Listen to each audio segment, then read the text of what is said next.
Hello everyone, welcome to Saroj Mishra YouTube channel. मेरे YouTube channel पर आप सभी का बहुत बहुत स्वागत है। Section officer recruitment advertisement cover करेंगे। अगर आप पोस्ट ग्रेजुएट है, मास्टर डिग्री किसी भी सब्जेक्ट से, तो बिल्कुल अप्लाई कर सकते हैं। किसी भी सब्जेक्ट से। अगर ग्रेजुएशन भी किया हुआ है तब भी अप्लाई कर पाएंगे। किसी स्टेट से भी अप्लाई कर सकते हैं। और ऑफिसर पोस्ट पर भर्ती इजीली हो जाएगी। बहुत कोई कंपटीशन इसमें नहीं होने वाला है, क्योंकि बहुत ज़्यादा फॉर्म भरे जाएंगे ऐसा लग नहीं रहा है। एप्लीकेशन फीस कुछ कैंडिडेट्स के लिए जो ना बाद में रिफंड हो जाएगा। फीस तो पहले ले रहे हैं सभी से, लेकिन फीमेल कैंडिडेट जितने भी हैं, SC ST कैंडिडेट है, PWD कैंडिडेट है, या महिला अभ्यर्थी किसी भी कैटेगरी से, सबके लिए जो है ना फीस अभी है, बाद में उनको रिफंड हो जाएगा जैसे ही आप टेस्ट में अपियर हो जाएंगे। सैलरी, स्टार्टिंग सैलरी अभी थोड़ी कम है, बट सैलरी अच्छी हो जाएगी। थोड़े वक्त के बाद ही 8वां वेतन आयोग 8 पे कमीशन इंप्लीमेंट हो रहा है, तो इसके साथ ही सैलरी और ज्यादा बढ़ेगी। तो असिस्टेंट सेक्शन ऑफिसर की पोस्ट है, असिस्टेंट सेक्शन ऑफिसर। और इसमें एक रिटर्न होगा, रिटर्न टेस्ट होगा 100 मार्क्स का, 2 आवर्स का। एंड 40 मार्क्स इसमें क्वालिफाइंग रहेगा। पोस्ट स्पेसिफिक रहेगा, मतलब जिस पद के लिए आप अप्लाई कर रहे हैं उसके लिए 60% उससे रिलेटेड। बाकी mental ability, reasoning, maths 20%। And Hindi या फिर इंग्लिश कोई एक आप ऑप्ट कर सकते हैं। बस इतना ही है, सिलेबस नहीं है ज्यादा। फ्रेशर भी अप्लाई कर सकते हैं, कोई भी फ्रेशर है, बस इतना ही। इसके बाद डॉक्यूमेंट वेरिफिकेशन। तो डोमेन स्किल टेस्ट जो है ना, इसमें including computer knowledge, post specific में कंप्यूटर नॉलेज भी थोड़ा क्वेश्चंस रहेंगे।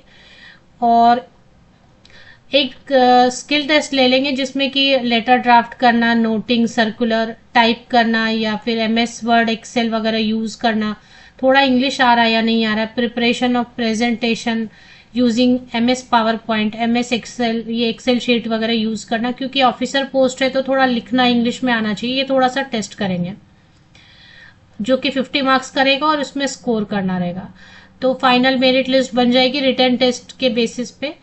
बस रिटर्न टेस्ट के बेसिस पे फाइनल मेरिट लिस्ट बनेगी। और जो डोमेन स्किल टेस्ट है वो सिर्फ क्वालिफाइंग है। डोमेन स्किल टेस्ट मतलब ये जो कंप्यूटर का थोड़ा बेसिक इंफॉर्मेशन है कि नहीं, आपको PowerPoint presentation, Excel sheet वगैरह, थोड़ा आपको टाइपिंग वगैरह आता है कि नहीं, इंग्लिश में आप लिख पाते कि नहीं, ये थोड़ा क्वालिफाई करना रहेगा।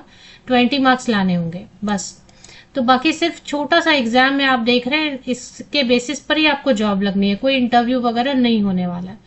नोटिस पहले भी मैंने कवर कर दिया था इसका। हालांकि national institute of technical teachers training and research, जो कि ministry of education, government of India, तो शिक्षा मंत्रालय भारत सरकार के अंडर, चंडीगढ़ से NITTR CHD। तो इसका शॉर्ट फॉर्म है NITTR। और चंडीगढ़ में है तो CHD.AC.in, ये इसका ऑफिशियल वेबसाइट है। इसमें और भी पोस्ट है, लेकिन असिस्टेंट सेक्शन ऑफिसर वाली पोस्ट इसलिए कवर की बिकॉज इसमें एक तो आप ऑफिसर बन जाते हैं सीधे, assistant section officer, and next जो है आप सेक्शन ऑफिसर बन जाएंगे। एक पोस्ट है अनरिजर्व कैटेगरी के लिए, इसमें किसी भी कैटेगरी से आप अप्लाई कर सकते हैं। और एक पोस्ट है जो कि खास SC कैंडिडेट्स के लिए रिजर्व है। पोस्ट कम है, लेकिन जैसा मैंने आपको बताया कि फॉर्म बहुत ज्यादा भरे नहीं जाएंगे, बिकॉज फॉर्म जो है ना, एक तो आपको हिंदी इंग्लिश का टेस्ट लेने वाले हैं, उसमें हिंदी या इंग्लिश में जिनको हिंदी बहुत अच्छा लगता है, आराम से हिंदी में क्वालिफाई कर सकते हैं, तो हिंदी वाला पार्ट जो है ना फिल कर ले। इंग्लिश फिर लिखना, और बाकी थोड़ा सा सब्जेक्ट पोस्ट रिलेटेड पूछेंगे कुछ। और ऐसा भी हो सकता है कि अगर बहुत कम फॉर्म आए ना तो एग्जाम नहीं भी ले सकते हैं।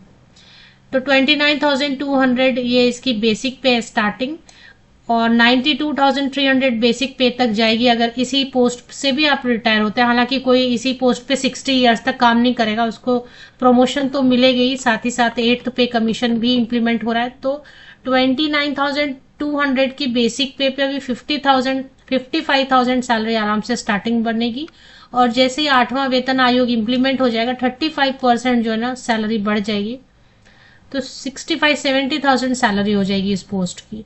तो अच्छी अपॉर्चुनिटी मिस मत करें। चलिए इसकी क्वालिफिकेशन चेक कर लेते हैं। तो मैंने आपको इसका सिलेक्शन क्राइटेरिया बता दिया। इसमें सिलेक्शन क्राइटेरिया में तो ये तो स्टेनोग्राफर। अच्छा, इसमें एक और 2 पोस्ट है स्टेनोग्राफर वगैरह जो आप देखना चाहते हैं। तो चलिए इसकी क्वालिफिकेशन चेक करेंगे। मैंने सिलेक्शन तो बता दिया। ऑनलाइन एप्लीकेशन की लास्ट डेट 15 अक्टूबर रहने वाली है। 15 अक्टूबर तक लिंक आपको मिलेगी एक्टिवेटेड। 9 सितंबर से ही शुरू हो गया। मैंने एक बार पहले भी वीडियो बनाई थी। कोई भी स्नातक अप्लाई कर सकते हैं या कोई भी post graduate master degree. 750 rupees non refundable fees रहेगा। मेल कैंडिडेट जो पुरुष अभ्यर्थी है,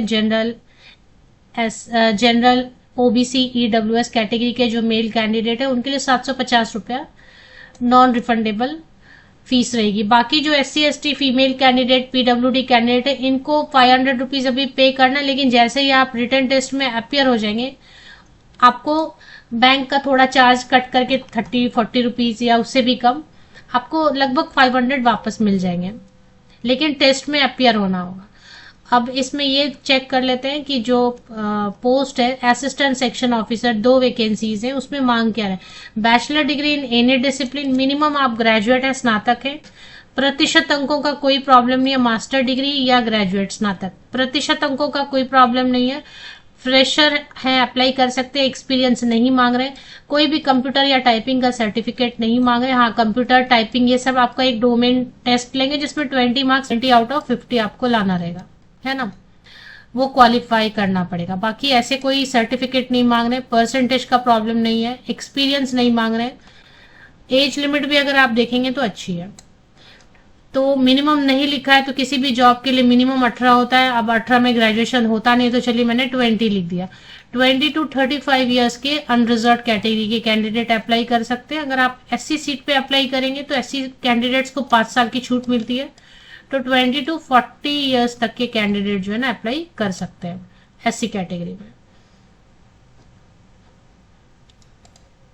और इसके फॉर्म बहुत ज्यादा भरे नहीं जाएंगे। अगर कम फॉर्म आएंगे ना तो मोस्टली ऐसा भी हो सकता है कि ये टेस्ट लेंगे ही नहीं, सिर्फ डोमेन टेस्ट लेंगे और डॉक्यूमेंट वेरिफिकेशन करा देंगे, शॉर्टलिस्टिंग कर देंगे।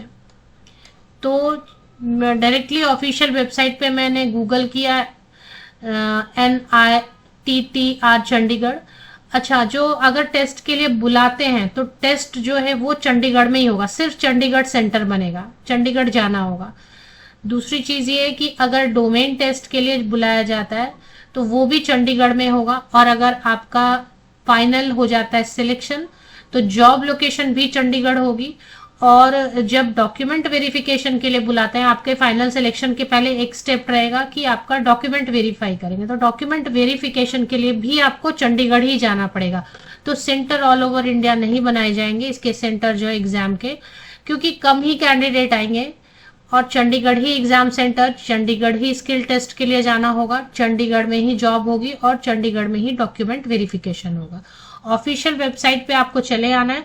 यहाँ पर ही देखें, यहाँ पर इन्होंने हाईलाइट कर दिया, इस पे आपको क्लिक कर देना है। ये देखें नॉन टीचिंग पोस्ट लिखा है ना, नॉन टीचिंग पोस्ट, बस इस पे आप क्लिक कर लीजिए, आप उस सेक्शन में पहुंच जाएंगे। थोड़ा सा नीचे स्क्रॉल कीजिए, फिर से नॉन टीचिंग लिख के आ रहा है, फिर से एक बार क्लिक करिए। इसमें क्या लिखा है, जनरल इंस्ट्रक्शन पढ़ लेना है। एडवर्टीजमेंट शॉर्ट लिखा हुआ है। करिगेंडम कुछ शुद्धि पत्र है एज से रिलेटेड। और यहाँ पे लॉगिन वगैरह क्रिएट करके login ID password, new registration करना पड़ेगा ना आपको। पहले तो आपने रजिस्टर नहीं किया होगा तो आप न्यू रजिस्टर करेंगे, फिर उसी रजिस्ट्रेशन से जो आपको लॉगिन आईडी पासवर्ड मिलेगा उसको यूज करते हुए आप यहाँ पे लॉगिन करेंगे।